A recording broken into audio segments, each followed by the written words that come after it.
Emma. It is January 14th, and I have started reading Frankenstein by Mary Shelley.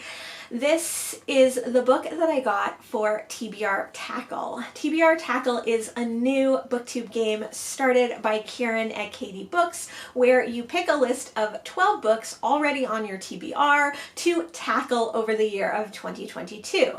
And the way that he has invented to do this is by getting his book content friends to make a prompt for each month of the year. The first prompt had to do with Hadrian's Wall, which is a wall built in I think 122 AD, and the Berlin Wall, which is a wall that fell in the 1980s. And you were supposed to pick a book that came closest in location or in year to that prompt.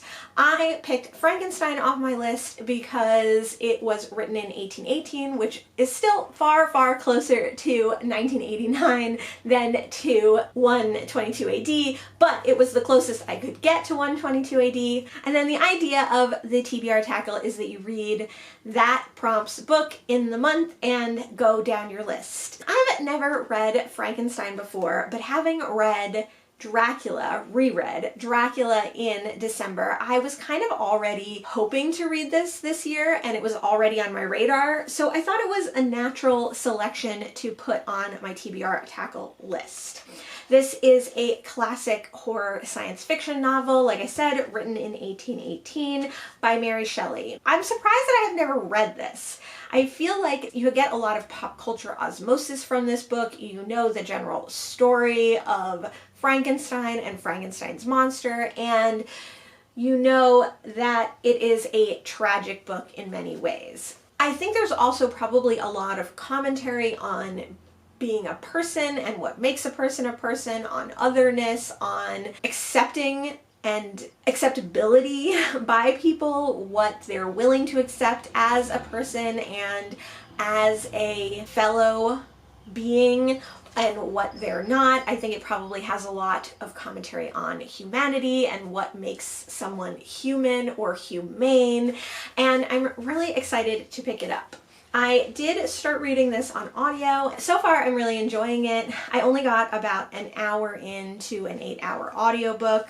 This is a very short novel. In this edition, it is 232 pages. So the first 20 minutes of the audio, I actually had to listen to twice. I expected this novel to be very simple and easy to follow and easy to read, much like Dracula was, but I did not find that at all. I had to go back and re-listen to the first 20 minutes because this is a much more complicated and classic novel than I was expecting it to be. I thought it was going to be pretty straightforward with some outdated language, but I think the way that this story is told is much more in the vein of classics than I'm used to. I don't read a ton of classics, I read more modern classics, and even Dracula was only written in 1897, so it really isn't that old. This one, being almost 100 years older, definitely feels very different.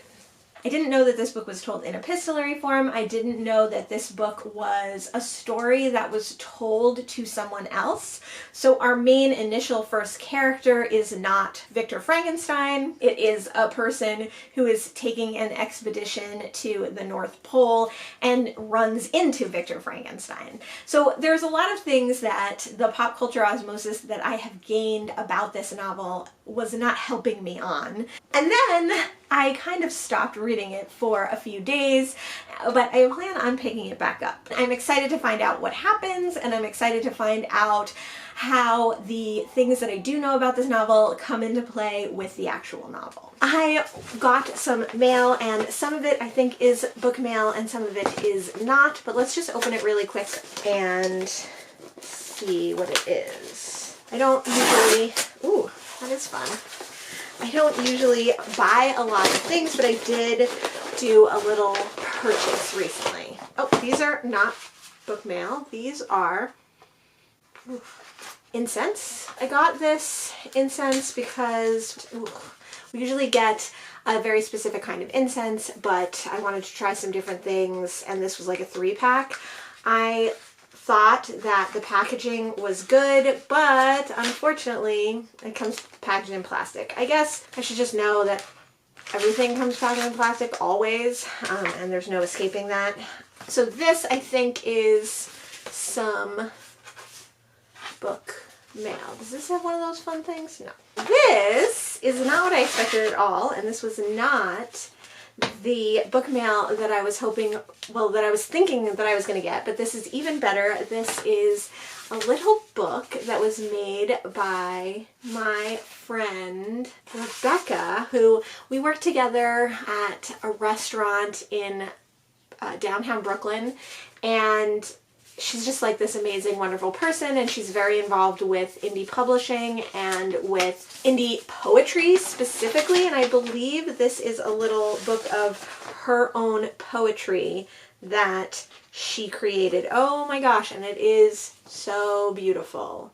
Wow, what a beautiful, look, what a beautiful, beautiful little book this is. It's called From the White Sea, More Love Poems by Rebecca Smith. And this is just a beautiful handmade, looks like hand-bound book of her poetry. So I am so excited to read this. Gosh, it is just really, really lovely. It is beautiful. It is number 50 of 100. She very kindly sent this to me. It says, "Dear Mo, I hope you enjoy X, Rebecca." So beautiful, wonderful. That's so nice. That's not what I was expecting, but I'm wonderful to have it. Wonderful. So let's talk about Frankenstein.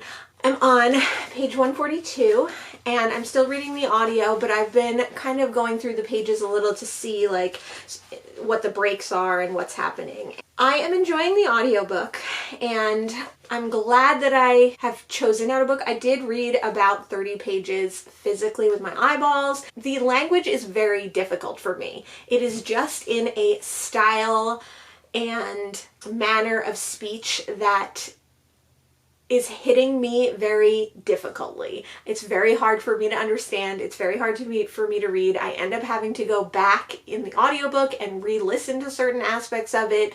I think there's a lot of very descriptive, flowery passages, which if it were in plain language, I don't think I would have a difficult time with, but because it's in this kind of classic old style English, I find it very hard to read. And I am enjoying it, and I definitely see why, especially knowing a little bit about Mary Shelley's history, why people would be so obsessed with this book, but I am definitely not obsessed with it. I am not having as good a reading experience, and I am not as enamored of this book as I was for Dracula. I think partly it's subject matter, but I think mostly it's the characters and the events that are happening. It's very slow. It's very meandering in a lot of ways. You know what it is? It's like the beats that it hits are unfamiliar to me. So the rhythm of this book is very out of my step, out of my style, out of my rhythm. I guess I will have spoilers for this book and I'll put a spoiler section in, but this book starts with a man who is writing to his sister. He is traveling to the Arctic on an expedition and he's kind of saying how like he's so lucky to be on this expedition because he never thought he would get here and this is all he's ever really wanted to do. He talks to his sister for a little while. There's a few letters back and forth of his journey. I love that like people write letters. This happened in Dracula too, but where people write letters to each other and then they like sign it and they're like, if I never see you again, or like, if this is the last you hear of me, like very doom and gloom. Back then, those letters were intense. Like to get a letter from your brother who's like in the middle of the ocean or whatever and he's like, well, I might never write to you again. It must be totally ridiculous to have lived that way. They get stuck in the ice one night. The ice closes in around the ship and they see this huge form riding a dog sled rushing across the ice and they're like, whoa, that was crazy. What was up with that? And then later they see coming from that direction a man, not a huge form, not an unusual sight necessarily. His dogs are bedraggled. He's emaciated, he's ill looking, and he like comes up to the boat in his sled and he like nearly collapses. They bring him on board and he starts telling the letter writer, the initial first main character, his story. And this man that they find in the ice is Victor Frankenstein.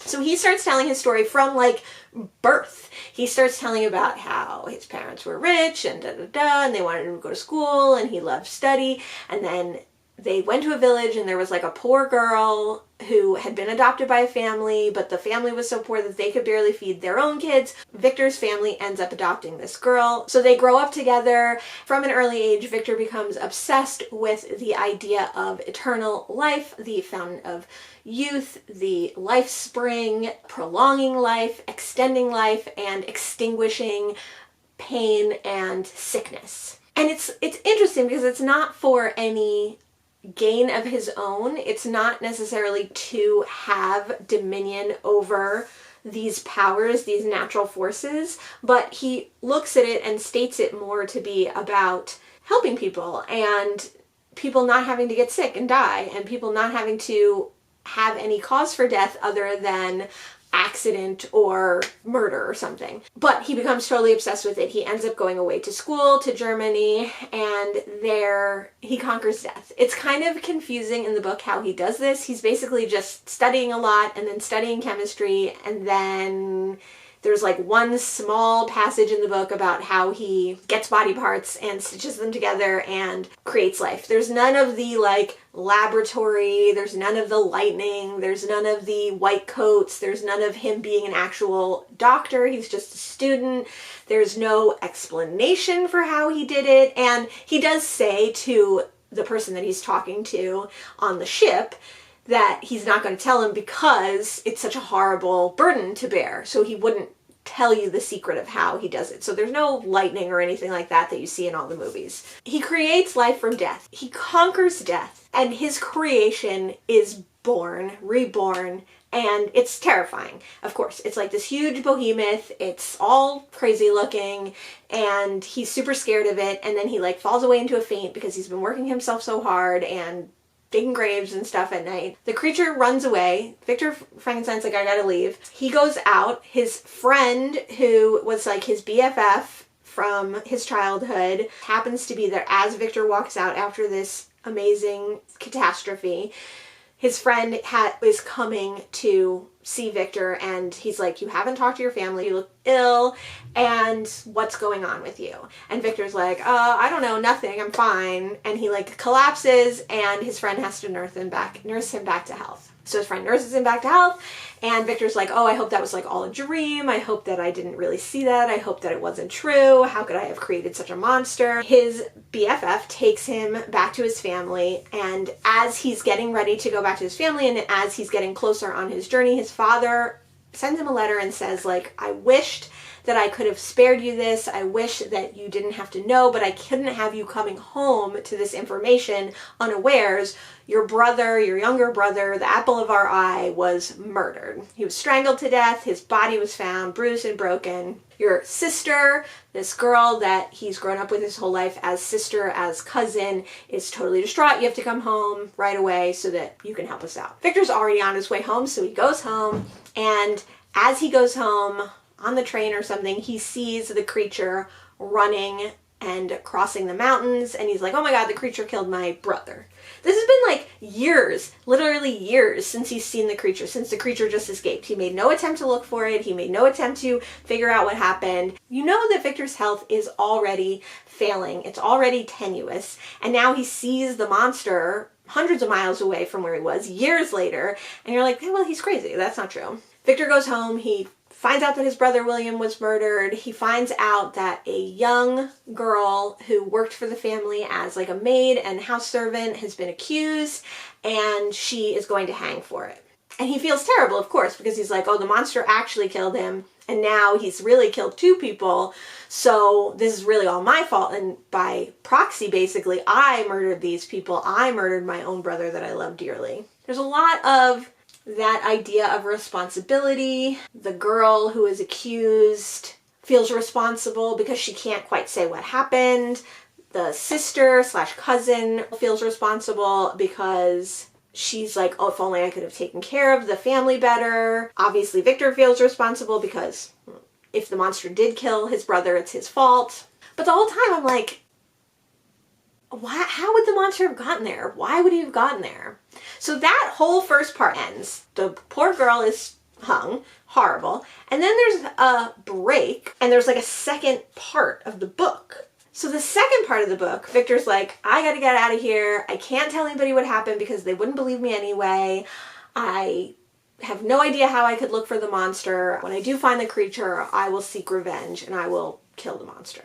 So he goes to the Alps and he goes to all these places and he goes to mountains and he's walking around mountains and he's like, oh, I feel good. It's like cold air and beautiful and vast and everything's bigger than myself and my problems. And then he sees the monster. The creature walks up to him and he's like, how did this being come to be here? And we, the reader, are like, how did this being come to be here? Like, what the heck? It doesn't really make any sense. I would be more able to suspend my disbelief even in those circumstances if the language weren't so difficult to follow. I think it was very hard for me to like understand what was happening. I've just gotten past the part where the monster, where the creature is talking to Dr. Frankenstein, and they've, just after the part where they've met up after all these years and all these trials and tribulations, and I am quite shocked that the monster is real and that he still exists. Obviously, I knew that was going to happen because the book is about the creature, but I really thought that Victor had some sort of break and we were going to meet up with the creature again, but it would be under more understandable circumstances. When I read some more, I will get back to you. I have read a little bit more of Frankenstein and I will come back and tell you about it soon. But what I can tell you is that I am shocked at the events that are happening. But I did get the 2 book mails that I think are the book mail that I was talking about before. So I thought we would just open it up real quick and see if these are what I thought they were going to be when I opened those other book mails. I got Underfoot and Chauvinist, which is the next book by Helene Hanff that I ordered. I got this used online. It's in pretty brutal condition, but that is normal. And this is a memoir of her early time in New York, I believe. So that's fun. This feels too small to be what I think it is, but it is what I think it is. I got another copy of John Preston's Franny, the Queen of Provincetown. I am not a big gift giver, but my friend Billy, I think, would really, really like this book. He's not much of a reader, and I think that this would be perfect. He often goes to Provincetown, so I think he would enjoy seeing this 80s version of a place that he knows. It's very, very short, it's very queer, and I just think he'll really enjoy it. So I got another used copy of this to give to him. So I'm excited about that.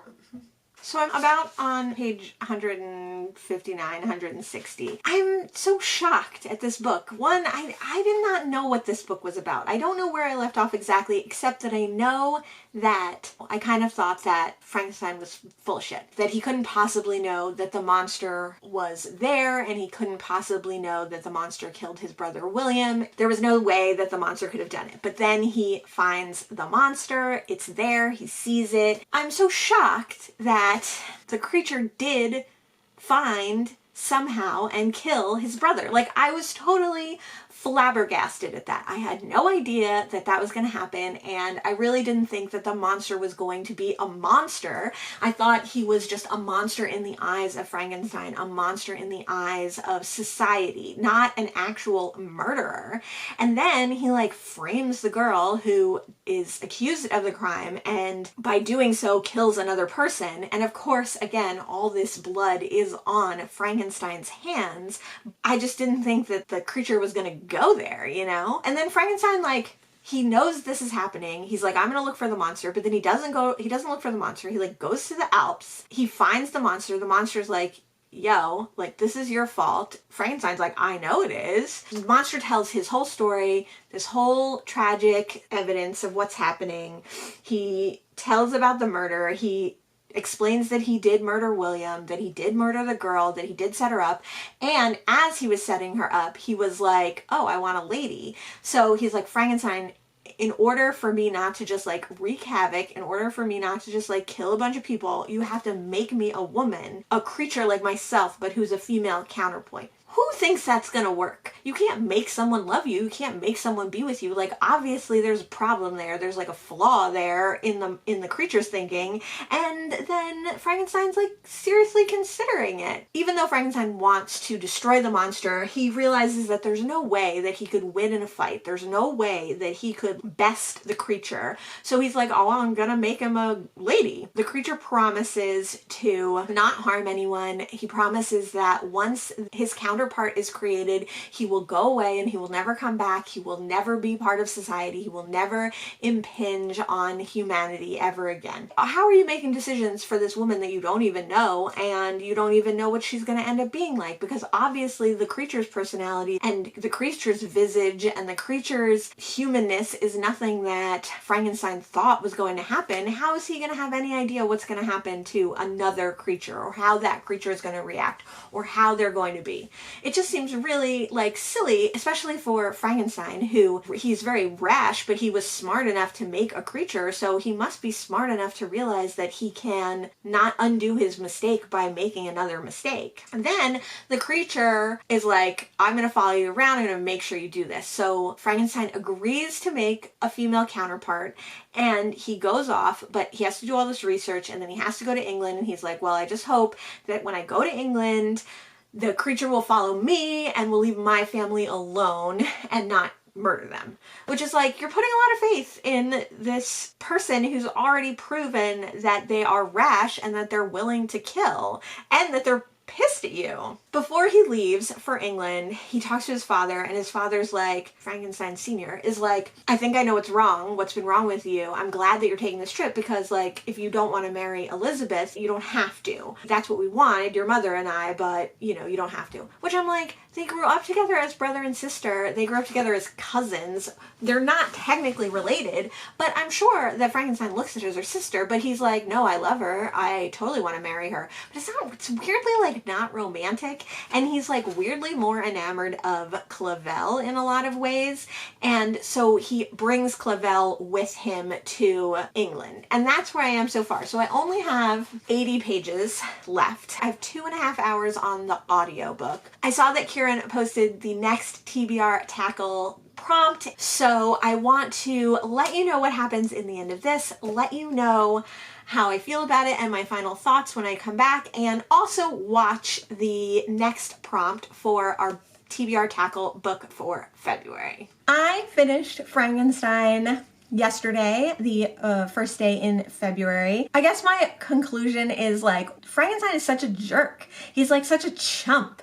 He really just does the wrong things and makes the wrong decisions and is selfish, and there's no good resolution to this book in a lot of ways. When we last caught up with Frankenstein, he had decided to make a counterpart for his creation, a female, and the male and female of his creations would go away and never bother anyone and live a solitary life and be happy, which is stupid. No one would think that you could make a creature and decide what it was going to be and how it was. And certainly Frankenstein shouldn't think that way because he already did that once and it did not turn out how he thought it was going to. So why would he think that making this second creature, he could control those aspects? I don't know. He knows that the creature is going to be following him and keeping up with his status and making sure that he makes the creature's bride. As he's collecting the body parts and as he's creating the second creature, he decides that he can't do it. It would be worse to make another creature than it would to suffer the wrath of his original creature who already hates him and who has promised to get even if he doesn't do this. So he destroys the second creature, the female creature. His original creature retaliates and he kills Clavel. And so not only does Clavel die, which like, how did you think that you were going to escape your family or your loved ones being hurt? And how did you think that the monster was going to kill you and not the people that you loved when you just destroyed the only potential for love that this creature could have ever had? So not only does Clavel and Frankenstein has to suffer that knowledge that it was his fault again, but he's suspected of the crime. He's thrown into jail. Eventually he's released. And the creature basically says, like, I'll be with you on your wedding night. So Frankenstein thinks that he's going to be killed on his wedding night, but he still wants to marry his sister cousin, Elizabeth. And he says that he loves her, even though they spent like very little time together and they grew up as brother and sister, which is still very weird to me. And he tells her that he's going to tell all his secrets. He doesn't want any secrets between them. He's going to tell all his secrets the day after they wed. Frankenstein decides that he's going to kill the monster that night. So the monster is going to come and try to kill him on his wedding night. Frankenstein waits up for him with a gun and sends his new bride, who he apparently dearly loves, to bed. And of course, the monster kills her. The creature is not intending to kill Frankenstein. He's intended to destroy Frankenstein. So of course, his new wife, who he cherishes, is murdered by the creature. I understand that the creature's angry, that he's not treated like a human. I understand that he's judged by the way he looks. I understand that it's a horrible lot in life and that he's super angry about his creation. But just to go around killing people widens the divide between his potential humanity and his baser impulses. He's a rational thinking creature. He's a learning being. So like, there's no reason why he should be doing this. And I don't understand what the point was exactly, because he is someone who knows better. The creature is something and someone who knows better than to do those things and does them anyway. I mean, is that a metaphor for all men? Is that a metaphor for man? Frankenstein's wife is murdered. Frankenstein's father dies from grief. And now, after everyone in his life has been killed by his hand, if by proxy, he decides that he's going to hunt down the creature, and he travels all over the world and follows the creature doggedly. They have this kind of chase, but the creature leads Frankenstein on and feeds Frankenstein when he's too tired, lets him rest when he needs to, because the monster does want to get chased and does want to get caught so that he can be redeemed for his crimes in some ways. But he also wants Frankenstein to suffer the way he has and face the isolation that he has and face the starvation and insecurity that the creature has this whole time, his whole life. Finally, at the end, we get back to the point where we started, and Frankenstein is brought onto the ship. He's practically dying. He asks our original main character to take up his quest because he's not going to survive long enough to see this monster destroyed. Frankenstein dies. And then the creature comes and he talks to the captain of the ship and is like, oh, well, now I'm sad because the only person I had, my creator, my father, the only person that I could actually identify with and who could identify with me is dead, and it's one more murder that I've committed. I am a terrible person, and I did make the mistakes that I did, and I did do the wrong thing and choose the wrong thing, so I'm going to go off into the wilderness and just set myself on fire and die. And the captain's like, yeah, duh. Like, that was a stupid thing. You could have had him alive. You didn't have to seek revenge. You didn't have to be a jerk about everything. And the monster's basically like, well, Frankenstein didn't have to be a jerk about everything. And honestly, I agree. They were both jerks. Although there are obviously larger conversations at work here, this story felt very pointless in a lot of ways. Like, yes, I understand there's larger conversations about humanity and how we treat people and how a person who should know better does wrong. All of those things. As far as the story, it was like just a revenge fest. It was just two people being stupid who could have helped each other, and there was no end to the story that felt like we were supposed to understand that. There was no moral of the story that said these two people could have saved each other and instead they destroyed each other in a way that felt conclusive, like we as the reader got closure. That was Frankenstein. My overall thoughts, I enjoyed the book. Watch the spoilery bits if you don't mind spoilers. Overall, I think this book has a lot of conversations in it. I think it has a lot of aspects of what humanity is and what we do as humans that's wrong when we know it's wrong, and how that makes us less than human, how we treat people with otherness, how we treat people with disabilities or people who look or seem different to us, and how we can be cruel and horrible to people who only deserve love and compassion. Yes, all those things are in this book. It's definitely worth reading as a classic. It's definitely worth reading as an early sci-fi. I think it was overly long and not clear enough in its conversations and its topics and its moral. So make of that what you will. Frankenstein was the first book that I read for TBR Tackle. Now let's watch Katie Book's next TBR Tackle video and see what our next prompt is for our book in February. Okay, I have my notebook with my list of books, I have my stack of books, and I have my phone so that we can pick our February TBR Tackle book. Oh, that's interesting.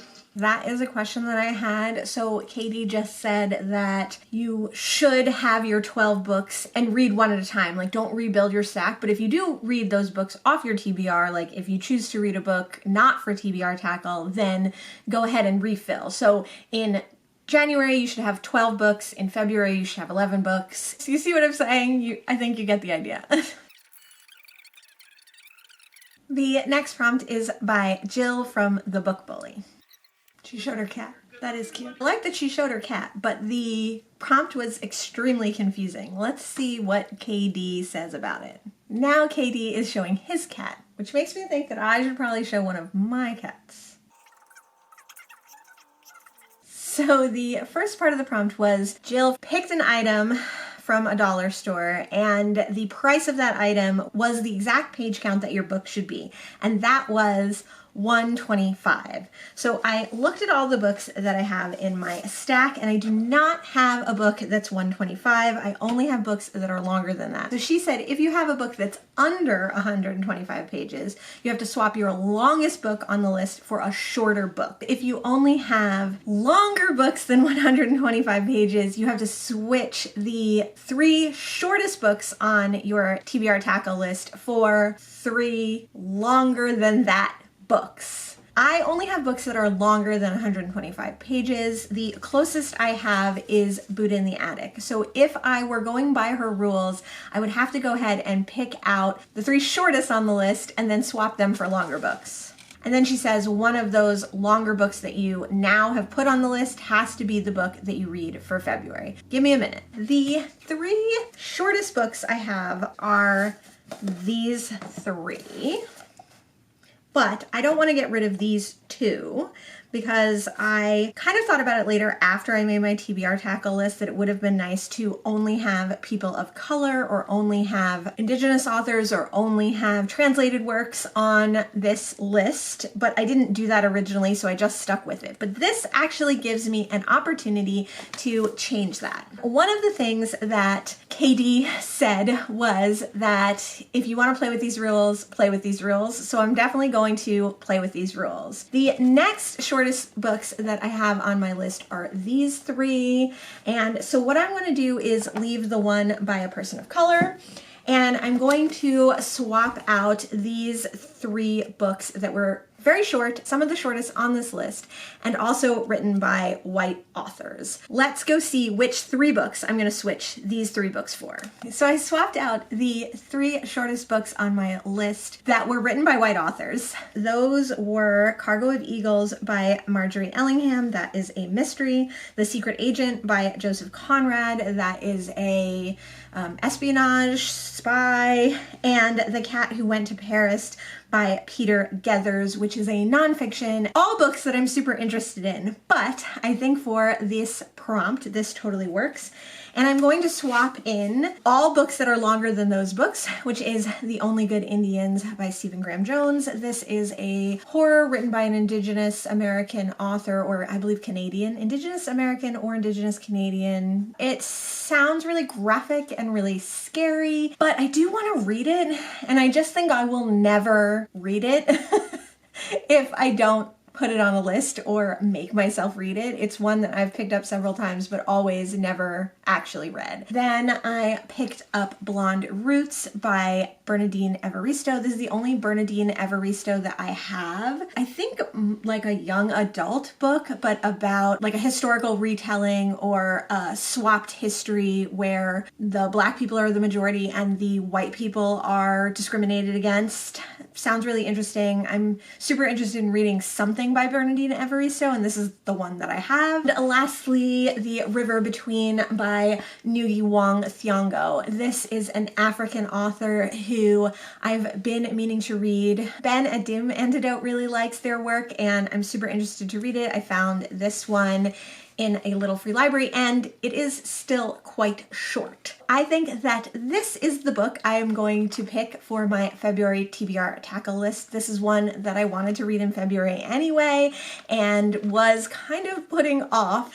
So I will be reading The River Between in February for my February TBR Tackle List. And when I start reading this, I will start a new vlog. Thank you so much for bearing with me. I have a suspicion this vlog is going to be quite long, so thank you for sticking with me through my thoughts on Frankenstein and my picking of The River Between. Let me know if you are participating in TBR Tackle. This is really fun, and I feel like it's just going to get more and more fun as the year goes on.